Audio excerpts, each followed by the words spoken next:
Salut, c'est Chris. Alors aujourd'hui, je suis de retour à Salvador.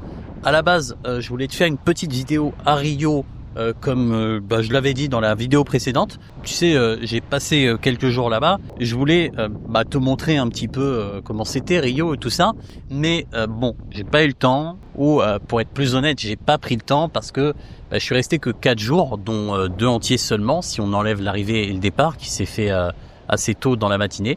Et puis ma priorité, comme c'était ma première fois à Rio, c'était de visiter, voir les gens que je voulais voir sur place, etc., etc. Donc voilà, mea culpa, j'ai pas pris le temps de faire une vidéo. Donc là, je fais une vidéo maintenant à Salvador. Par contre, il m'est arrivé quelque chose là-bas dont j'avais envie de te parler, et ça va être justement l'objet de cette vidéo. Je vais te parler de ça. Alors, il m'est arrivé une chose qu'on peut considérer comme négative, en tout cas sur l'instant, que moi aujourd'hui je considère plus comme négative parce qu'il n'y a plus de surprise. Je sais comment fonctionnent les femmes et qu'elles fonctionnent pas toujours elles font pas toujours ce qu'on aimerait qu'elles fassent. Donc j'ai appris à voir ce genre d'événement avec du recul. Et puis autre chose, c'est que souvent ce genre de choses débouche sur quelque chose de positif derrière, même si à l'instant T où ça nous arrive, on voit la partie négative des choses, ce qui est normal. Mais derrière, en fait, ça débouche sur des choses positives et c'est exactement ce qui m'est arrivé. Voilà, donc j'aimerais te parler de cette chose négative qui m'est arrivée et puis dans une autre vidéo, parce que sinon celle-ci sera trop longue, je relativiserai ce genre d'événements négatifs qui nous arrivent à tous et qui est susceptible de continuer à nous arriver tant qu'on continue à rencontrer des femmes ou qu'on continue à chercher à rencontrer des femmes. Mais il y a une sorte de petite morale que j'aimerais partager, une sorte de note positive que j'aimerais partager avec toi après t'avoir raconté cette histoire. Alors donc, pour t'expliquer ce qui m'est arrivé à Rio, faut que je revienne environ 3 à 4 semaines en arrière. J'étais à ce moment-là à Salvador, j'ai fait la rencontre d'une carioca, super mignonne. Alors une carioca, c'est une habitante de Rio de Janeiro, on appelle ça les cariocas plus exactement. Alors c'était une fille super belle, souriante, charmante, chaleureuse, qui rit facilement, qui rentre facilement dans les délires et tout ça. Enfin bref, tout à fait mon type de femme. Donc le rendez-vous avec elle s'est super bien passé. Évidemment, on s'est embrassé, on a bien rigolé, c'était fun, il y avait de la tension, il y avait de l'excitation, tout ça. Bref, c'était un rencard comme on aime en avoir, tu vois. Et je dois l'admettre, j'ai eu un petit coup de cœur pour cette fille-là. Et je pense même que si j'avais eu ce genre de rendez-vous 15 ans en arrière, 15 ans plus tôt, j'aurais sans doute fait une one-itis sur elle direct. Là, je me suis dit simplement, c'était super cool, mais sans enflammade, quoi. On verra ce qui se passe plus tard. Des déceptions après un rendez-vous qui s'est super bien passé, j'en ai mangé des tonnes, donc je suis plus du genre à m'enflammer, et tant mieux. Mais j'avais quand même sacrément envie de la revoir. Ça, je te l'avoue. Mais l'un n'empêche pas l'autre. C'est pas parce que on a beaucoup apprécié une femme au premier rendez-vous que on va forcément s'enflammer. Donc voilà. Le truc, c'est que manque de bol, elle repartait le lendemain. Et en plus tôt dans la matinée. Donc, il y avait aucune occasion, aucune opportunité de la rencarder une seconde fois. En tout cas, pas dans un futur proche. Tu sais, moi, je conseille de faire en sorte que le second rendez-vous arrive le plus vite possible après le premier. Si possible, dans les 7 jours. Là, malheureusement, c'était pas faisable. Mais, comme j'avais prévu, et déjà depuis un petit moment, d'aller à Rio, 3 semaines plus tard, donc, je lui ai proposé qu'on se voit là-bas. Normal, quoi. De toute façon, c'était la seule manière de la revoir une seconde fois. Et sur le coup, elle paraissait super enthousiaste. Comme souvent, les filles sont souvent super enthousiastes à la fin d'un premier rendez-vous qui s'est bien passé. Donc, ce qu'on a fait, c'est qu'on est resté en contact durant tout ce temps. On s'est échangé des messages de temps en temps, etc. Et durant toute cette période, elle paraissait toujours intéressée. Alors, avant de te raconter la suite de mon histoire, je vais faire mon speech habituel. Si tu me connais pas, donc moi, c'est Chris. Je suis coach en séduction depuis très longtemps. J'ai un blog qui s'appelle Drag Academy, dans lequel je partage des astuces, des conseils, des analyses pour faire des rencontres, pour améliorer son jeu de séduction, pour améliorer son attractivité aussi, et puis pour améliorer de manière plus globale ta vie sentimentale et sexuelle, ton épanouissement amoureux, on peut appeler ça comme ça, voilà. Et donc aujourd'hui, j'essaie de passer sur YouTube, mais j'écris encore de temps en temps sur mon blog, et puis je rédige une newsletter hebdomadaire dans laquelle je partage toujours la même chose, des astuces, des conseils, des analyses qui peuvent te permettre d'avoir une meilleure vie sentimentale, sexuelle et des meilleures relations avec les femmes aussi. Donc pour reprendre mon histoire maintenant, au début, on s'était mis d'accord pour se voir le jour de mon arrivée, notamment parce que c'était férié là-bas. Et donc vient la veille de mon arrivée et premier signal négatif. Elle me dit, écoute, je préfère que ce soit mercredi. Mercredi aussi, c'est férié, mais comme ça, lundi, je peux me reposer, etc., etc. Donc, je lui dis, ok. Bon, elle avait encore l'air relativement intéressée, donc c'était pas une alerte, qui m'aurait laissé croire qu'elle était plus du tout intéressée et que je n'aurais pas vu. Mais bref, en tout cas, elle a voulu reporter, ce qui m'a pas posé problème tant que je la revoyais, que ce soit le lundi ou le mercredi, peu importe. J'étais pas pressé, je le suis jamais en général. Donc, j'ai gardé mon calme, ma sérénité habituelle, et je lui ai dit, ok, pas de souci, on se voit mercredi. Le lundi, j'arrive tranquille à Rio, je me pose dans mon hôtel, je déballe mes affaires, je fais un peu de tour du quartier, voilà, je fais mon touriste, première journée tranquille. Le mardi est un peu plus actif, je fais quelques matchs, il y a une nana, et je dois le dire, super canon, qui me propose de venir me voir dans mon hôtel pour 40 balles, offre que je décline, on va dire, pour des questions éthiques, parce que moi j'ai jamais payé et j'ai pas l'intention de payer, en tout cas pas avant l'âge de peut-être 50 ans ou quelque chose dans le genre. C'est tout simplement pas un truc qui me fait kiffer, donc j'ai refusé, mais franchement elle donnait envie quand même. Bref, un peu plus tard dans la soirée, j'ai rendez-vous avec une fille que j'avais rencontrée il y a 2 ans à Salvador, une nana de Rio qui parle plus ou moins bien français, qui était là-bas pour les vacances. Bref, on avait sympathisé, mais c'était une rencontre, on va dire, plutôt amicale. J'avais pas l'intention de la draguer au départ, c'était juste pour qu'elle me fasse un peu visiter le coin et qu'on aille au resto après. Finalement, ce qui est arrivé, c'est que, comme elle est mignonne, que moi je suis un putain de dragueur compulsif, et je l'admets, au bout de 5-10 minutes, je me suis dit, en fait, il y a peut-être un truc à faire. Et du coup, je lui ai fait mon numéro de charme.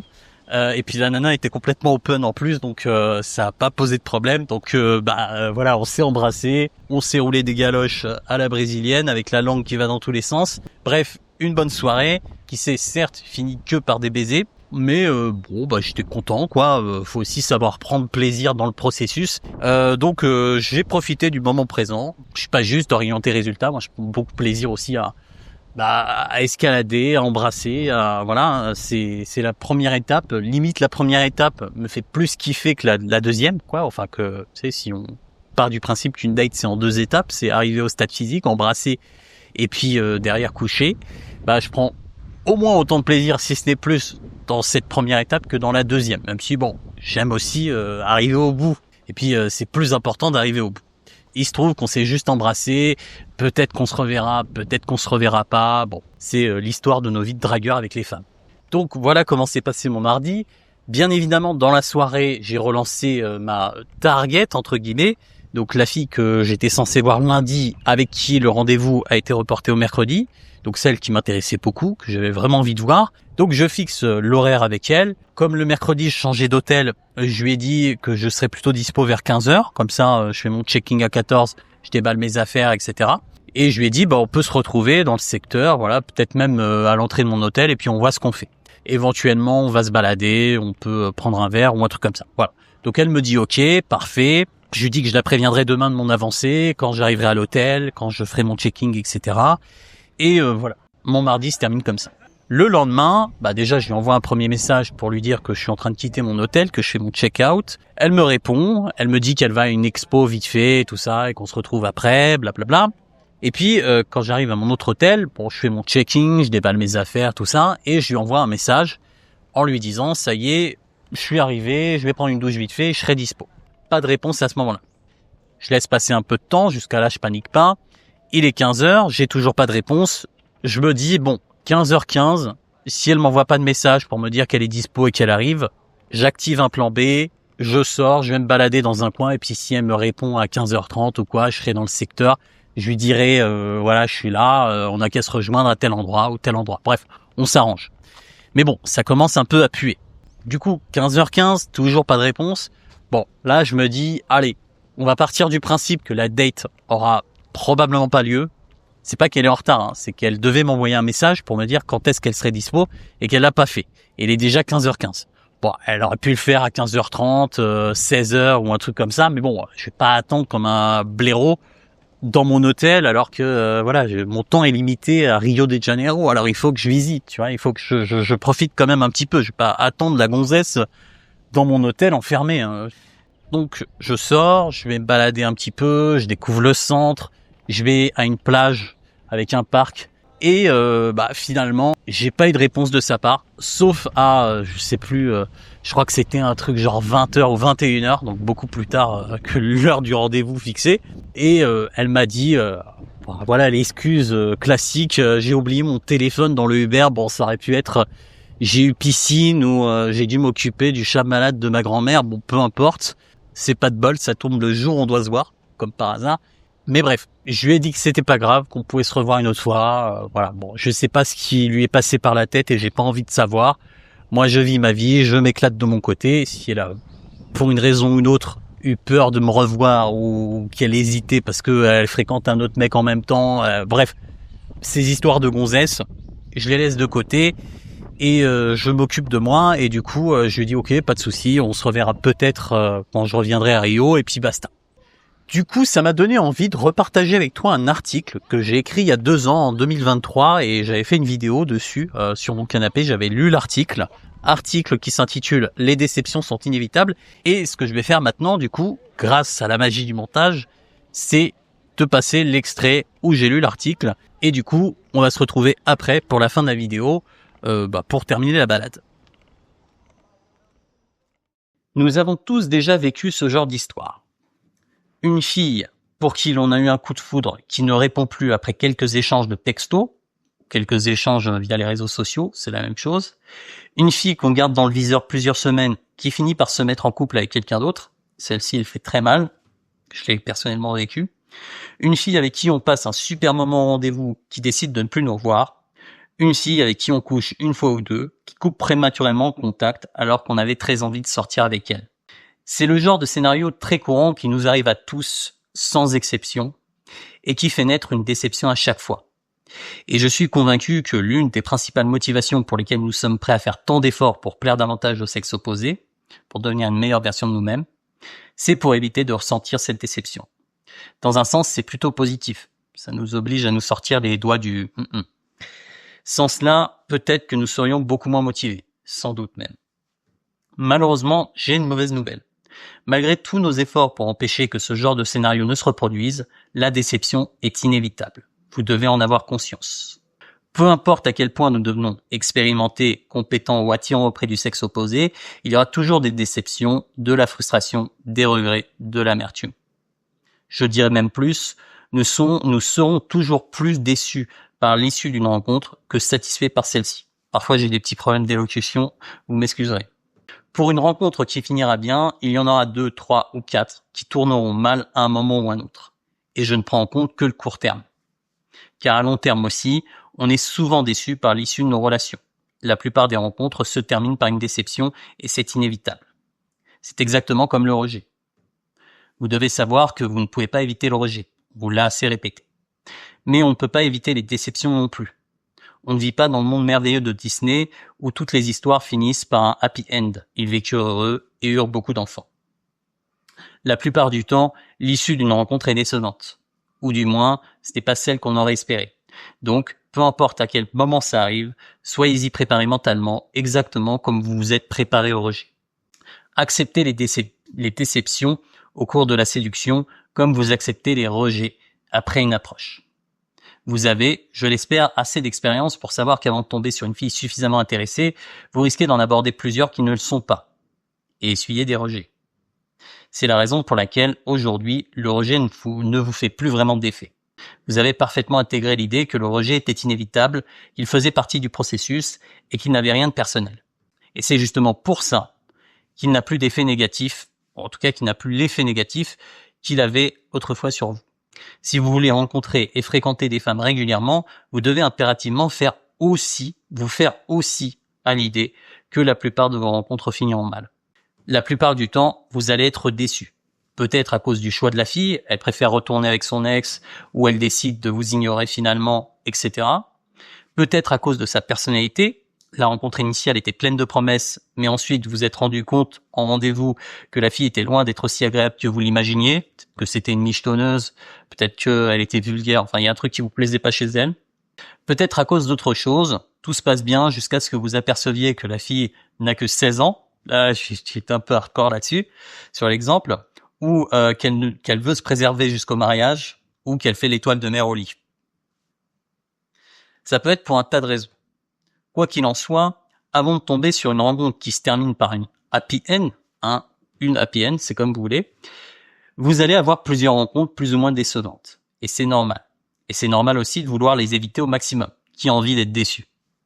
Sauf les masos, peut-être. Mais bien qu'on puisse diminuer dans une certaine mesure le nombre de déceptions, à l'instar du nombre de rejets, c'est pareil, on ne peut pas les éliminer. Ni vous, ni moi, ni Brad Pitt, ni Jeff Bezos. Personne. Quel que soit son game, son apparence ou l'épaisseur de son portefeuille, c'est inévitable.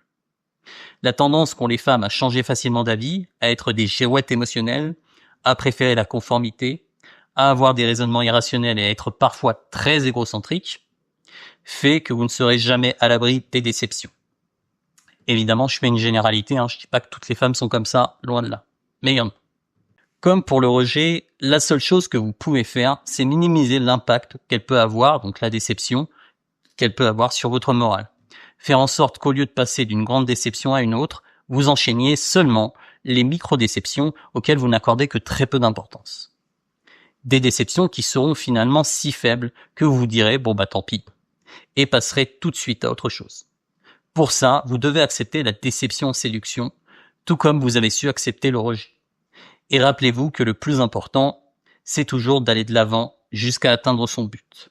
Les déceptions ne sont que des obstacles sur la route de la satisfaction. Ça c'est bien dit. Et d'une certaine manière, elles rendent la satisfaction encore plus grande. Alors donc voilà, ce genre d'événements, les déceptions en règle générale avec les femmes sont inévitables parce que voilà, les femmes sont comme ça, elles sont changeantes, elles sont versatiles, en tout cas à ce stade du processus, ce qui fait qu'elles sont pas fiables, ce qui fait qu'elles peuvent paraître à un moment donné super intéressées par toi et puis te ghoster quelques jours plus tard pour des raisons diverses et variées qui ont souvent plus à voir avec les émotions qu'avec la logique. Évidemment, je veux pas paraître misogyne en disant ça, mais c'est la vérité. Si t'es amené à rencontrer des femmes, que ce soit sur internet ou ailleurs, t'es forcément amené à un moment donné à t'en rendre compte. Et du coup, tu peux tomber sur une fille qui a l'air super intéressée un jour et qui t'ignore complètement, qui te ghoste un autre jour. Et si t'es trop attaché au résultat, forcément, tu vas être extrêmement déçu, tu vas pas comprendre. Et voilà, donc il faut savoir se détacher du résultat et savoir que ce genre d'événement-là, déjà arrive au meilleur, parce que ça m'est arrivé à moi. Mais surtout qu'il faut savoir s'y préparer mentalement, parce que peu importe ton niveau, peu importe ton attractivité, ça va continuer à t'arriver à partir du moment où tu continues à rencontrer des femmes. Mais je vais quand même conclure sur une bonne note, sur une note positive, c'est que grâce à cet événement négatif, il m'est arrivé 2 choses qui sont littéralement géniales et qui me seraient absolument pas arrivées si cette fille était venue en rendez-vous. Ça, c'est la morale de l'histoire, c'est que finalement, quelque chose de négatif peut se transformer en quelque chose de positif. Mais bon, ça, je vais en parler dans la prochaine vidéo. Mais voilà, il faut que tu retiennes que c'est pas parce qu'il t'arrive quelque chose de négatif à un moment, même si c'est frustrant, même si c'est chiant, etc. Si tu fais preuve de résilience, si tu sais rebondir, tu peux transformer cet événement négatif en quelque chose de positif derrière. Voilà, c'est ce que je voulais aussi te dire pour terminer sur une note positive. Et c'est ce que je développerai dans la prochaine vidéo. Je te parlerai de ce qui m'est arrivé après que ce rendez-vous n'ait pas eu lieu. Voilà, c'est tout ce que j'avais à dire pour aujourd'hui dans cette vidéo. N'hésite pas déjà à t'abonner si tu n'es pas abonné. N'hésite pas non plus à liker si tu as apprécié la vidéo. Tu peux commenter si tu as quelque chose à dire, une remarque, une question, un compliment, je prends tout, voilà. Et puis, n'hésite pas non plus à t'abonner à ma newsletter. Et je te dis à une prochaine pour une autre vidéo. Voilà, c'était Chris. Ciao.